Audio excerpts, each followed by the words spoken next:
Imagine stumbling upon an ancient text, shrouded in centuries of mystery, rumored to hold these deep secrets to spiritual insight, maybe even magical power.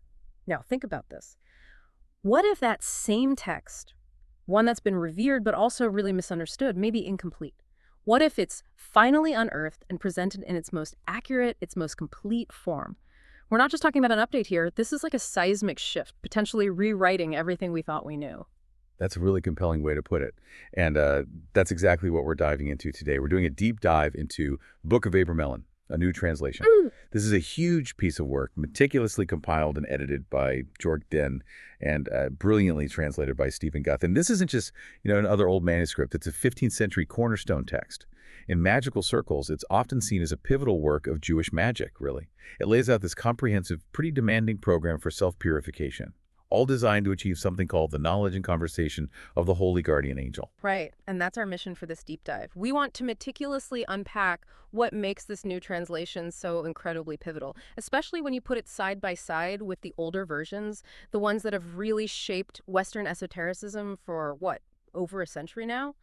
We're going to try and pull out the most important nuggets of knowledge from this really rich source material, sort of give you a shortcut to understanding its true historical context, the nature of its wisdom, and, crucially, the really significant revelations in this new edition that are, frankly, shaking things up. So yeah, prepare yourself for some surprising facts and maybe some profound insights, too, into a text that has shaped so much yet was itself, for so long, kind of incomplete. Absolutely. And what you'll discover as we go deeper, it goes way beyond just historical footnotes or minor corrections. We'll dig into the book's origins, which are fascinating and a bit obscure. We'll trace the incredible story of how it was recovered in modern times. And most importantly, we're going to highlight the really startling differences that set this new translation apart. And maybe one of the most monumental revelations, which we really need to explore, is this vastly extended preparatory practice period. It fundamentally redefines the entire Abramelin operation. I'm not talking about a small tweak here. It's a complete game changer. It transforms what was widely accepted as a 6-month commitment into this incredibly demanding 18-month journey, and that alters the whole spiritual landscape of this practice. Okay, so let's unpack that legacy then. Because Abramelin, it wasn't always the occult staple it sort of became later on. For centuries, it was relatively obscure, known only to a few, right? The author, Abraham von Worms, we know he was a German Jew. He penned this remarkable book sometime between, 1387 and 1427. And for a long time, his actual identity was a subject of debate, a lot of scholarly discussion. But Georg Dehn's research, the editor of this new translation, seems to have clarified this puzzle. And what's really fascinating is that Abraham von Worms was actually a pseudonym. That's right. His true identity has been revealed as Rabbi Jacob ben Moses Halevi Melon. He's much better known as the Maharal. And he wasn't some obscure figure. He was a well-known, highly respected scholar during the Renaissance. Commanded a reputation for deep learning, across both religious and secular circles. And understanding who he was is crucial because it places the book right into its historical context. It was, frankly, a really tumultuous time in Europe. The 14th and 15th centuries. Think about it. The continent was reeling from the Black Death, which wiped out maybe a third of the population. Just pervasive fear, superstitions everywhere. And for Jewish communities, it was even worse. They faced devastating pogroms, expulsions, often scapegoated for the plague itself, which led to this tragic reduction in their numbers and a real sense of isolation. Wow, so against that backdrop, this backdrop of upheaval and persecution, you have Abraham, or rather the Maharal, navigating this unique and I imagine incredibly precarious dual life. He wasn't just a scholar hidden away. He was, astonishingly for the time, described as an emancipated Jew, someone who even served as a consultant to city officials. That's pretty remarkable. It must have given him this rare, privileged, but also super dangerous viewpoint. Interacting with mainstream power structures and the hidden currents of society, his experiences must have shaped not just his spiritual quest, but also the way he wrote. Probably very cautious, layered, trying to protect this wisdom from people who might misuse it or just not understand. Precisely. That dual existence, it really imbued his work with this profound sense of caution, of intention. His book, the way he presents it, is intended as the first example of a technique for self-development and self-initiation, unquote. And he wrote it specifically for his youngest son, Lamech. So it's essentially an autobiographical account. It details his personal quest for wisdom, his travels, and he recounts the magical wisdom he inherited, from his father, from other wise masters. So it's much more than just a collection of spells. It's like a spiritual legacy, a really personal, transformative path being passed down through generations. Okay, and that leads us to the first English translation, the one that really put Abramelin on the map for Western esotericism. We're talking over a century ago now. S. O. McGregor Mathers. Prominent magician, key figure in the Golden Dawn esoteric order. He brought the Book of the Sacred Magic of Abramelin the Mage to Western magicians. And that was a huge deal at the time, right? Opened up a whole new area for ceremonial magic. It was massive. And here's where the story gets really interesting and kind of complicated. Mather's version, the one that became the standard, the one everyone studied and worked with, was translated from an anonymous French manuscript from around 1750. He found it in the Bibliothèque de l'Arsenal in Paris.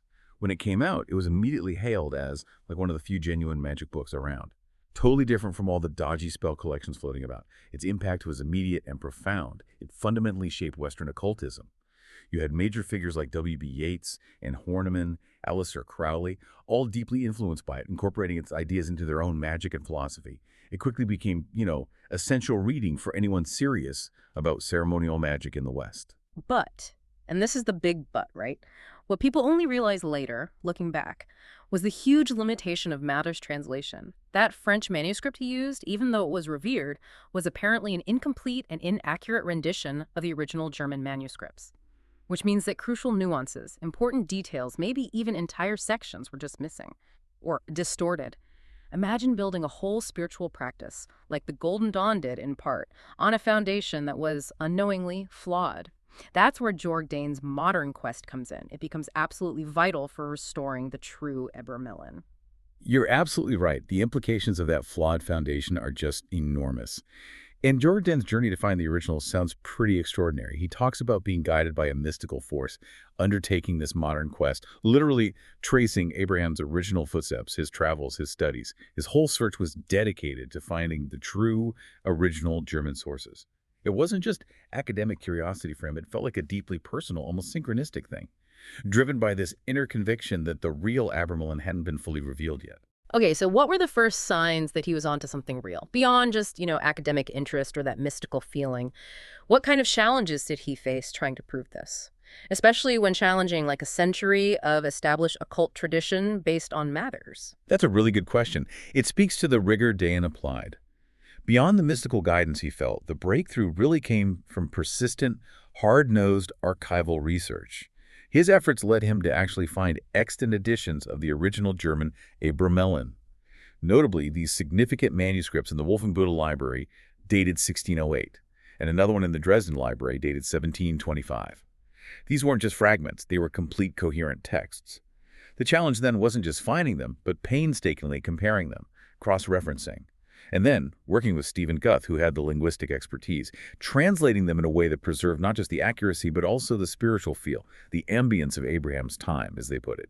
It was a massive task of scholarly reconstruction. And the results, when you compare them to Mathers, they sound pretty astonishing. The differences aren't just minor tweaks, they're startling, leading to revelations that really recalibrate our entire understanding of the Abramelin operation. This new translation is praised for being more lucid and complete. People are saying it's heads and tails above the Mathers edition.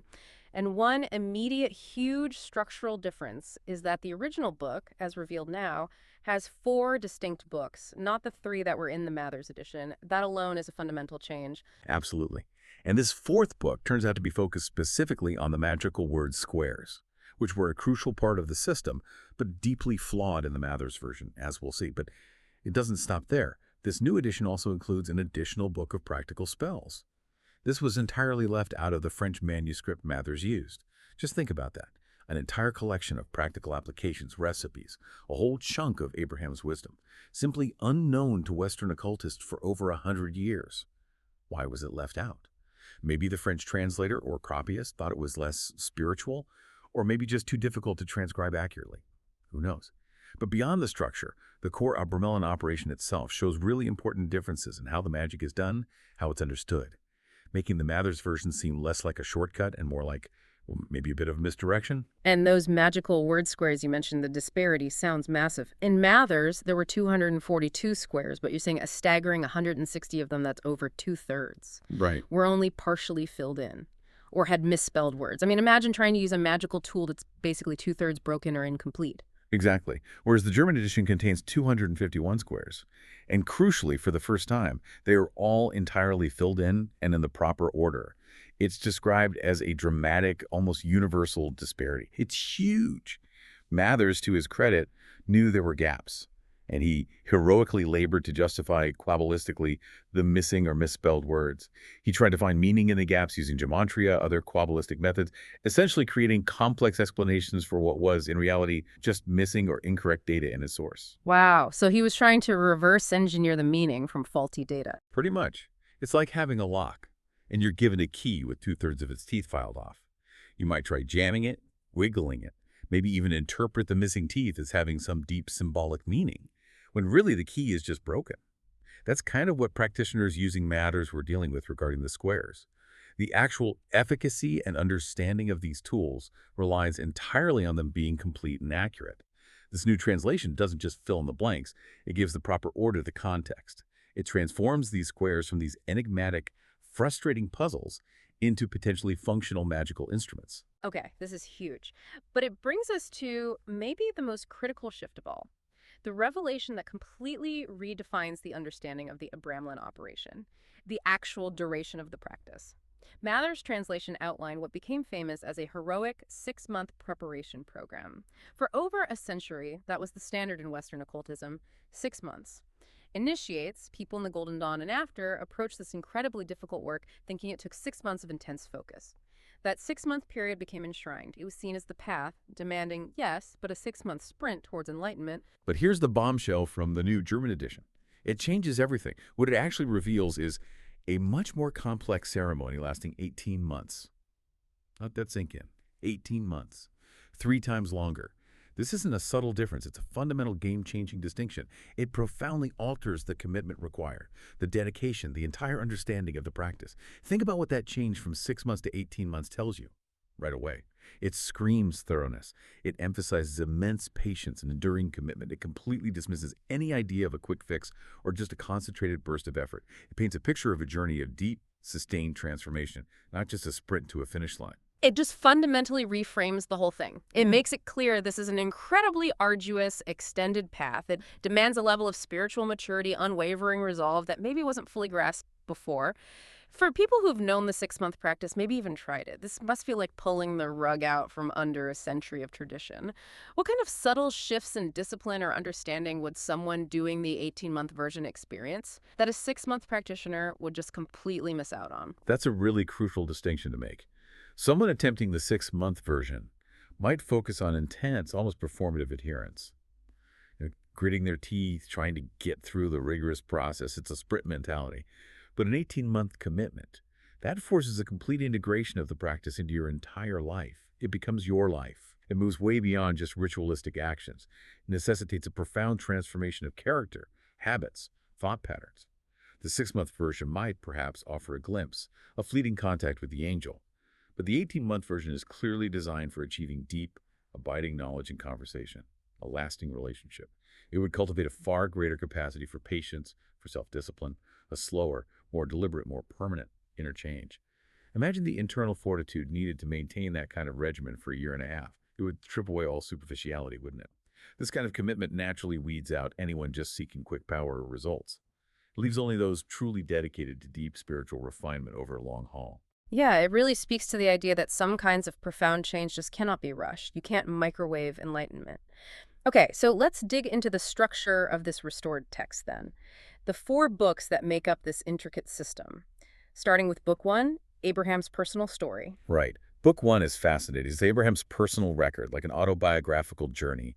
It recounts his life story, his extensive travels through different countries, Germany, Bohemia, Austria, Hungary, Egypt, Arabia, Palestine, all driven by his dedicated pursuit of holy secrets. It reads like this ancient travelogue blended with a spiritual memoir, a global quest for divine wisdom.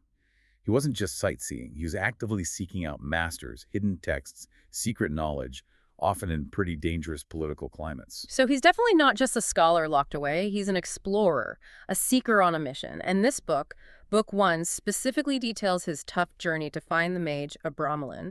He talks about finally finding this old man in a remote place called Iraqi. And this Abramelin imparts wisdom to him, leads him to what Abraham calls the foundation and structure of wisdom. Yeah, it describes a direct person-to-person transmission of knowledge, that oral tradition which is so valued in esoteric circles. And Abraham shares how he inherited and learned this true practice of magical wisdom and Kabbalah, not just from Abramelin, but also from his own father and otherwise masters he met. And his intention is clearly to pass it down to his youngest son, Lamech. It's presented very much as a family inheritance, a lineage of spiritual insight. But it's not just about secrets and techniques, is it? Book 1 also lays down some important ethical ground rules. Absolutely. Yeah. That's often overlooked in discussions about grimoires, which people sometimes think are just about power. Book 1 stresses the fear of God as the absolute beginning of wisdom. It serves as this strong warning against pride, against getting involved in false magic, and definitely against interacting with unredeemed spirits for base reasons, like greed or revenge. It emphasizes the absolute necessity of good conduct, a pious life, as prerequisites for undertaking the deeper work. So it's not just a how-to manual for magic, it's a moral and spiritual guide. It insists on purity of intention and character before you even think about starting the serious magical practice. Right, that foundation is key. But then we move into Book 2, which sounds like it has a different kind of feel. It does. Book 2 contains this wide array of folk traditions, practical recipes, likely collected by Abraham's students maybe even before 1400. It presents a really fascinating collection of practical applications for all sorts of aspects of life. And it draws from the 5 books of Moses and other holy books, according to the text. So it's this interesting blend of the sacred and the very, very mundane, showing how these spiritual principles could actually be applied to the challenges of daily existence back then. And this is where you find the more tangible stuff often associated with old magic books. Exactly. But always within that broader spiritual and ethical context set up in Book 1. Book 2 covers a really diverse range of magical arts. You've got methods for healing against plague, cancer, general diseases, heartache, depression, even impaired senses. It also deals with conflict, conquering enemies, making them unlucky, reviving tired troops, confirming peace treaties. Then there's a whole section on relationships, unbreakable friendship, undying love for a spouse, fertility, even exciting a man. And of course, lots of protection spells for dangerous childbirths against elements like water, fire, tempests, against ghosts, the devil, evil people, hostile magic, drought, bewitchment, even protecting houses from earthquakes and thunder. It's a really extensive list. Reflects the real needs and fears of people living in the 14th and 15th centuries. It sounds incredibly comprehensive for daily life back then. It is. And what's particularly fascinating about Book 2 is how it shows this blend of traditions. The material comes from what's described as blended Kabbalah. It incorporates Jewish folk traditions and customs right alongside broader magical elements that were common in that era. So you might find, say, a recipe for protection against the evil eye, a common folk belief, presented right next to an invocation that subtly references deeper Kabbalistic ideas. This cultural blend is really rich. It contrasts with maybe more strictly theological interpretations of Kabbalah you might expect. It shows a living, practical tradition, integrating different influences while keeping its spiritual core. And the new translation sheds light on the language here, too. Yes, it emphasizes that Abraham wrote in the vernacular German of the 14th century. And apparently the recipes in Book 2 were relatively easier to translate compared to the more complex esoteric parts. But importantly, the new translation also stresses using the holy language, presumably Hebrew, in conjunction with these recipes, and understanding the original intention behind them. There's a clear warning against misusing them.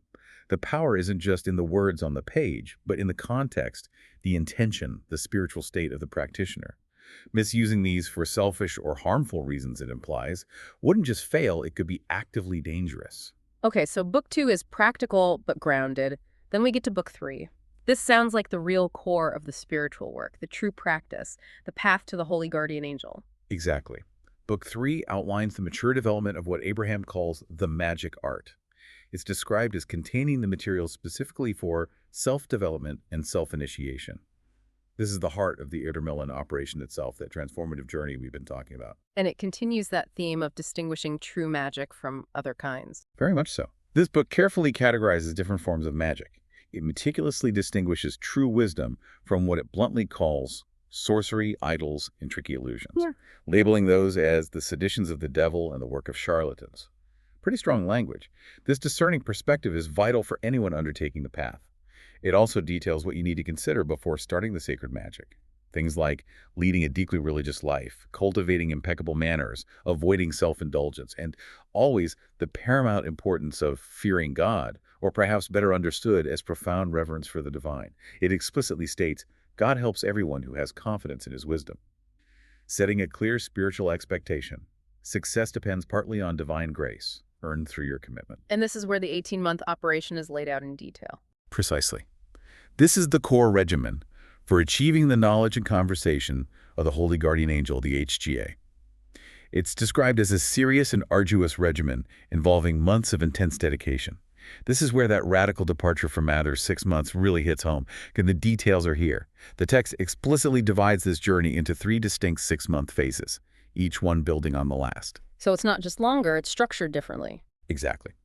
The table of contents in the New Translation clearly shows chapters for 6 months when learning this art, that's phase 1, then what should be done in the second half year, phase 2, months 7 to 12, and crucially, how to behave in the third and final half year, phase 3, months 13 to 18. This entire third phase, this final, most intense 6 months, was completely missing from the French manuscript Mathers used. This structured progression shows an increasingly intense preparation, pushing the magician month by month towards what's called a single-pointed passion for the angel. The first 6 months might be about foundational purification, daily prayers, building discipline. The second 6 months likely deepens the fasting, expands meditation, maybe introduces more complex invocations. And that final 6 months, months 13 to 18, what does that entail? It must be incredibly intense. We can infer it involves profound solitude, perhaps even more stringent dietary rules, an almost constant state of prayer and contemplation. Reducing all external distractions to practically zero, the magician's entire life becomes a living ritual, utterly focused on this single, supreme goal, the communion with the angel.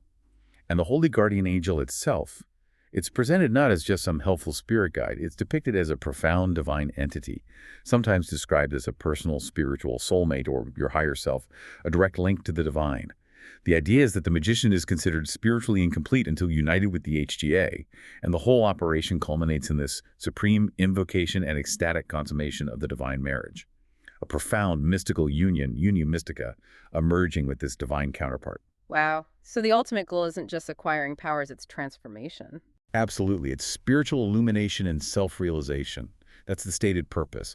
It leads to this blissful intimacy with the angel and a deep personal metamorphosis, an inner journey that transforms the self completely. It's profoundly alchemical. You're refining the soul. And that kind of deep refinement realistically takes more than a quick 6 months. The extended duration really underlines the gravity, the depth of the spiritual work involved. It builds a deep resonance within the practitioner, fundamentally reshaping their character, their understanding of reality. It completely changes the perspective on what the operation is. Okay, then we get to book 4. This one delves into the word squares, those visual mathematical tools. Right, and these were presented as tools for working with spirits after you've gained the angelic knowledge, not before. That order is crucial. Angelic communion first, then the tools for interacting with other forces, guided by that wisdom. And here again, the New Translation brings a massive correction compared to Mathers. Huge correction. As we touched on, this edition presents 251-word squares, all fully filled in, compared to Mathers' 242 squares, with over 2/3 of them incomplete or flawed. This completeness is vital for them to be used properly, effectively. We're talking about a significant part of the practical magical toolkit that was previously broken or misunderstood, making their actual use either impossible or unreliable guesswork at best. The New Translation provides the spirit names within the squares derived from Hebrew given with German pronunciations. It gives crucial linguistic context, and the book discusses how they're constructed, their background, different ways to interpret them. It gives the practitioner a full working understanding, not just a collection of broken diagrams. It even mentions specific examples, like traveling on a cloud. Yeah, there's an example given of a 4-letter word square for traveling in the air on a cloud. And the editors playfully note a potential NASA coincidence or convergence in its meaning. Just a little detail showing how this ancient wisdom might sometimes resonate with modern ideas, or maybe just timeless human aspirations like flight. But the main point is, this level of detail and completeness in Book 4 transforms these squares. They go from being these enigmatic, frustrating puzzles to potentially functional magical instruments. tools to be wielded responsibly, guided by the wisdom gained from achieving knowledge and conversation with the HGA. So putting it all together, the Abramelin operation, as revealed in this new translation, it really goes far beyond the idea of just a sorcerer's handbook. Oh, absolutely. At its core, the practice outlines this detailed step-by-step procedure. It's a structured, methodical path. It demands incredible discipline. It's not just a random collection of spells you can dip into. And the goal, as we keep coming back to, is attaining that knowledge and conversation of the holy guardian angel. Through months, 18 months of purification, fasting, intense prayer, it's explicitly about personal and spiritual transformation, inner development, aligning yourself with divine wisdom. Right. And the book itself emphasizes this. It teaches that God doesn't just hand out the honor and duty to learn these secrets, Kabbalah, the law, the Talmud. Instead, it encourages you to earn it through reverence, through unwavering dedication. It's fundamentally about becoming worthy of receiving that deeper knowledge and connection. Which brings us back one last time to that critical difference. The 6 months versus 18 months. This really feels like the most significant revelation of the new translation, doesn't it? I think it has to be. The shift from a 6-month program to an 18-month ceremony fundamentally redefines everything. The commitment level, the patience required, the depth of understanding needed. It all changes. It's not just a longer time frame. It implies a much deeper, more thorough process of internal alchemy, of refining the entire being. And for practitioners who've only known the Mathers version, maybe for decades, the implications are massive. It strongly suggests that any previous attempts based on that shorter duration were, by definition, incomplete. They might have missed crucial phases of spiritual development needed for that true, lasting communion, maybe even fundamentally misguided efforts. I mean, it reframes the purpose. The extended 18-month practice isn't just about achieving magical abilities faster or slower. It's about a thorough spiritual refinement process, making the magician truly worthy of that divine communion. It hammers home the point. This is not a shortcut to power. It's an arduous process of deep transformation, requiring sustained, unwavering dedication that reshapes not just your abilities, but your very character, your soul. It really makes you think, doesn't it, how that extended period of dedicated practice would alter not just the final outcome, but the actual character, the understanding, the resilience of the person undertaking it. Exactly. Yeah. Imagine the crucible of 18 months of that kind of self-denial, prayer, intense focus. It would forge an individual who is far more resilient, incredibly patient, profoundly spiritually attuned than someone who just tried to sprint through it in 6 months ever could be. It's an investment in the self that goes so far beyond our usual expectations, creating this deep resonance within that would just permeate every aspect of your being afterwards. This whole story, the journey of Georg Dehn and Stephen Guth finding and translating these original manuscripts, it really underscores how critical authentic scholarship is, especially in the esoteric field. Absolutely. It highlights how inaccurate or incomplete translations can literally shape entire movements. Like the Golden Dawn's understanding and use of Abramelin, which was clearly based on that flawed Mathers text. Without Dehn and Guth's diligent work, a whole century of practice might have continued based on a fundamentally incomplete, maybe even misleading premise. It's a powerful reminder that history, especially esoteric history, is often more complex than the first sources we find. Yeah, it challenges established traditions to maybe reevaluate their foundations. And it encourages all of us, really, to approach these profound texts with renewed rigor and an open mind, because at its heart, the Book of Abramelin, in this restored form, presents this powerful system for personal growth, for spiritual advancement. It moves way beyond just superficial magic into this deep inner quest for wisdom, for connection to the divine.